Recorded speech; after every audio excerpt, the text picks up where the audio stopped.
Okay. Well, I'm Sarah Graham, and thanks for having me on to chat about animal rescue. So I live in Vancouver now. I was living in Italy as of last August. We moved. My husband got a job over here, and we were living in Europe for about 5 years, from 2014 to 2019. Um, and and yeah, so while I was living in Italy, I was connected with some people in Turkey that I was just doing like work with. My regular work is on branding communications, and I had someone that I was connected with and helping me out with some tech side of the business. And this person was working with a small, basically one girl trying to start an animal rescue organization, Yes. and a Swedish girl named Therese Sundbrink. And so she was trying to do fundraising and all those things. And with Tales of Istanbul, it's now Tales of Turkey, which Mm. with many arms now. Yeah, She's yes. trying to kind of start in all of the cities. But so it was this was end of 2017, I guess. And yeah, they just needed a bit of help in terms of like the brand, the communications, things Oh, like this. yes. And they had started a fundraising campaign, and I had experience with Kickstarter, raising quite a bit of money through that platform. And I just saw, like being very critical or taking a critical eye to Yeah. and a branding eye to things. I sort of offered to help. So it created a logo, tried to help tips with the fundraising side of things, as I'd learned a lot through Kickstarter. Yeah. And yeah, so that's kind of how I got involved at the beginning. And then it just snowballed into kind of like managing a Facebook group, growing that to, almost 1,000 people. And yeah, just being very involved, people in Turkey, Istanbul, like in, that community sort of um, got to know my name. And I was in helping a lot with fostering, trying to find like connect people, because I think I've always been like a connector at heart. So, after kind of 2 years, really working a lot on the Tales of Istanbul side, and just becoming very getting to know other rescuers in and around Turkey, Hmm. and working with them to raise money, and try to home dogs, Hmm. and cats as well. Yes. So once I knew that, I was moving to Vancouver, well, we collectively thought, okay, this is going to be a good thing, because is a great place Canada and the US are great Yes. places to send dogs from Turkey. I just was really I just felt very connected to Turkey because I started to really get to know people there. And I did visit Istanbul in 2018 in April. And so yeah, I really got to see like the landscape and what the situation is there. Like, Hmm. so many dogs and cats on the streets. It's just not like what we have, in North America. No, no. So because of the regulations, sending dogs and cats to North America is fairly easy. So a lot easier than the EU, where you have a 4-month waiting period, and also, Oh, as you know, the UK is strict on quarantine, yes. things Yeah. like this. Yeah. So yeah, that can be a real barrier. Because people, a lot of tourists we'd get contacted with a lot of tourists that would visit in Istanbul and like fall in love with a kitten that they found on the street, Hmm. and they lived in, France or something, and there's that 4-month gap. Like there's no way they can just take the animal back with them. Right. Um, Not so much so for Canada and the States, then. no, That's great. there's just a month, I think about Okay. a month. Yes. There just has to be that rabies, I think a month between the rabies and leaving. Right. Sometimes 2 months, but I think it's normally just a month. So it's a lot easier. Yeah. And once I, moved to Vancouver, it would just became kind of like, well, let's see what I could do here in terms of homing dogs and possibly cats in the future. So far, at the end of last summer, I found out about two dogs that were being abused, and through another rescuer friend, in another part of Turkey near the Black Sea. And so these two dogs became a big project, and raised quite a bit of money to get them off the streets, home, get them into a pension in Istanbul, which was a lot of fees involved.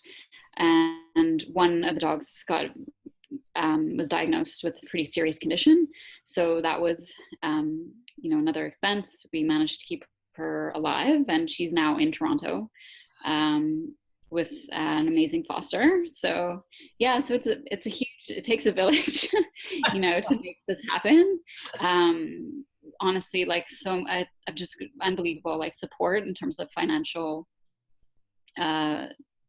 raising money. It's not easy. Yeah. So managed to get the dogs out of Turkey in February, 1 month straight. These are two sibling sister dogs that were rescued together. And so 1 month straight to a forever home with an amazing guy who lives just outside of Toronto.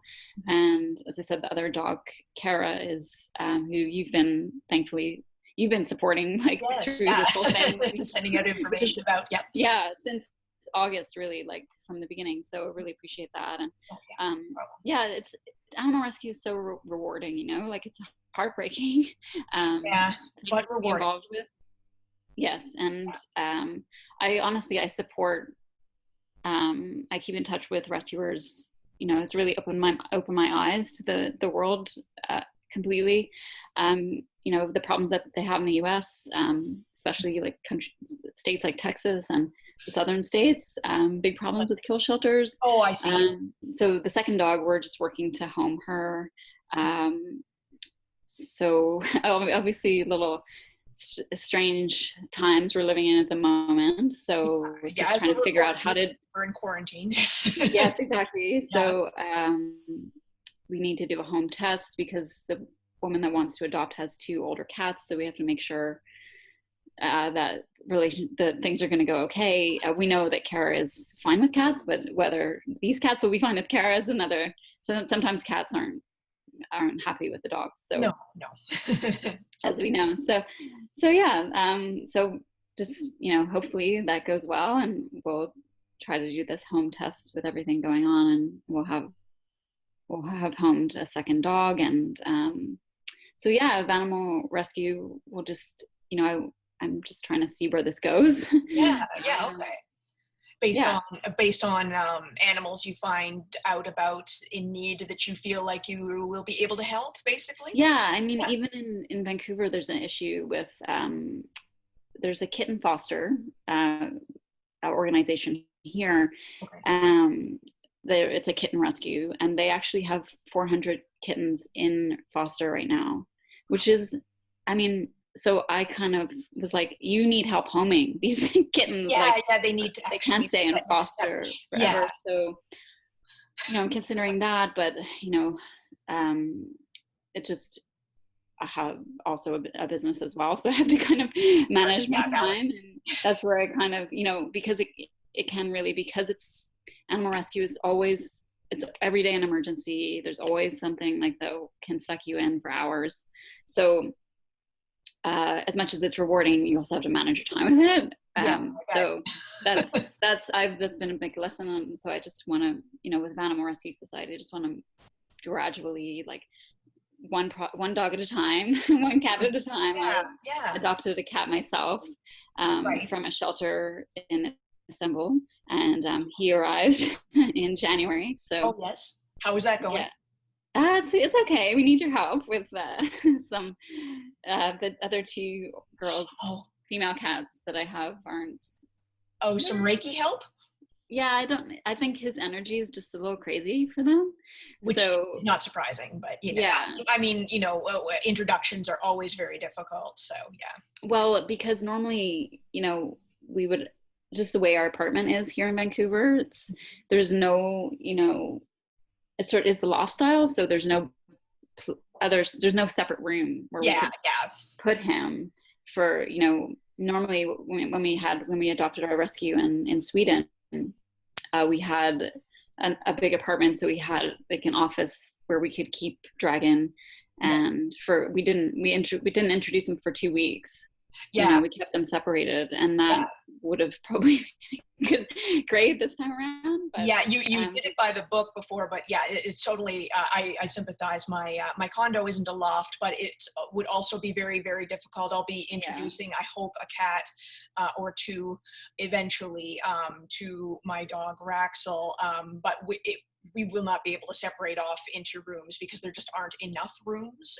yeah, And yeah, that yeah. So it'll be interesting, and yeah, I'm sure there'll be some similar issues like you're yeah. experiencing right now. So, yeah, he's just got a lot of energy, and so it's just, but so worth it. He's a big goof, and he's bonded with us, like my husband and I, and he's great, but it's just with the other two, it's not ideal at the moment. Are you able to sort of take me through the process that, okay, somebody's interested in either fostering or adopting a dog that you have available, or a cat? What would they do, and what would the process be from beginning to end? Okay, well, it's, normally when people are interested, I send them a bit of a questionnaire, Mm-hmm. just so I can understand, their, living space, and the time they have available is important. How long they can foster for is important on the foster side of things. Definitely, when a dog comes over, and in the case of Bao, the first dog that came over at the beginning of February. Okay. Peter had committed to fostering. We'd gone through like a bit of an interview. I spoke with him, and he sent me photos of his house, and he committed to fostering, but pretty much right away he agreed he wanted her for forever. So that was really great. And but the fostering is so important, especially when a dog is coming from a pension in Istanbul or wherever they're coming from, and hasn't been in the home environment. It's really important, the foster phase, so we can understand how they are in a home, and how they are with other animals. If we can always know that they're usually great with other dogs, are usually great with other dogs because they've been with other dogs for so long. But and we can cat test them in Turkey, and which we did with Kara. But and then you raise funds to fly them over. Yes, because the funds are not cheap. Sometimes the adopter would never ask a foster to pay, but sometimes the adopter will pitch in some of the fees, because to bring a cat in cabin, it can be like 100, and it depends on the route as well. Sometimes you'll have 2 separate airline fees. We got really lucky with Lion. We only had to pay one, and it was like $50 or something like that. Wow, that's great. But because I think the other airline forgot to charge or something. So to bring a cat in cabin is the cheapest, or a small dog, but normally it's bigger dogs coming from Turkey. So they have to go in cargo, and cargo is the fees are around $300 US. Okay. Okay. Yeah.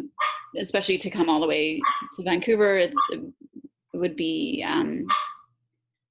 again, depends on the routes and the airlines. Always it's different for every carrier, right?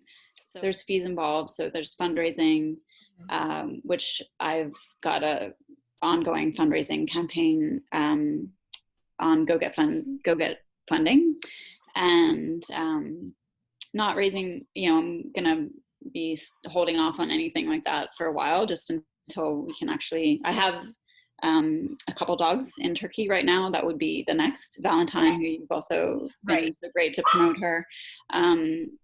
really, really want to get her homed because it's Yeah, been a year since she was rescued with her puppies, and more or less, the puppies have been homed. yeah, So Mama needs a home yeah. now. So she'll be sort of the next dog. Um, Hopefully we can get her over. Okay. And yeah, and so it's been, I just really want to take it slow and be connected with rescuers out here in Vancouver. There's some rescue groups, and see what can also be done locally. Does the foster parent or adopter, I should say, they come pick up at the airport kind of thing? Is that? When someone agrees, usually we have that person meet the dog at the airport.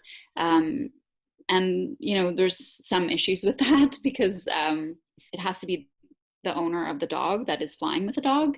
Oh, So there's a little bit skipping around, yeah, some rules there. yeah. So from time to time. So hopefully the authorities are going to watch this interview.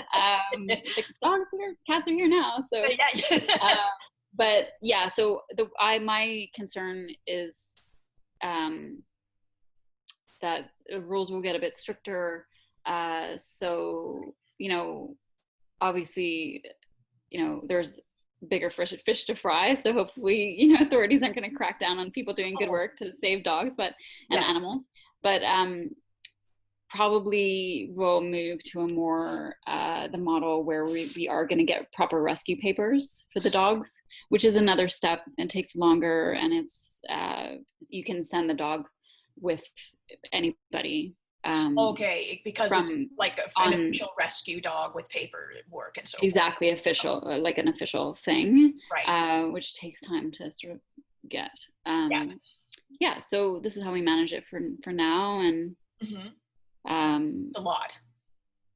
yeah, A whole lot. Yeah, and yeah. a lot of considerations. And It takes a lot of people. It takes a lot of timing, like just making sure the dog or cat arrives at the airport in Turkey at the yep, right and then time and yeah, connects. and It's then very they picked stressful. up at the other end, and yeah, all the stuff in Yeah, between. Yeah, and then yeah, it's a lot of managing, but thankfully I've just been connected with so many great people through doing this, and um, yeah, it just, as I said, opens up your eyes to a whole world. And I really encourage anybody, once we're able to travel again, if you're traveling to countries like the Middle East or Thailand or Mexico, that you try to bring an animal back with you if you can, because people are in these countries are rescuers in these countries are always looking for volunteers, flight volunteers, right.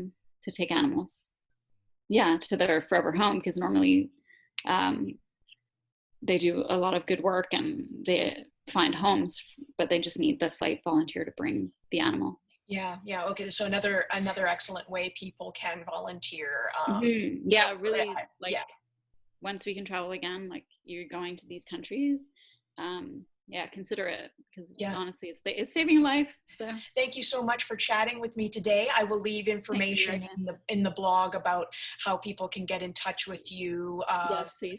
for and available animals and so forth. So Yeah, yeah, yeah, we're definitely going to be continuing once everything kind of settles down, hopefully. yes, But excellent. thank you so much for this opportunity. I appreciate it. Thank you for talking to me.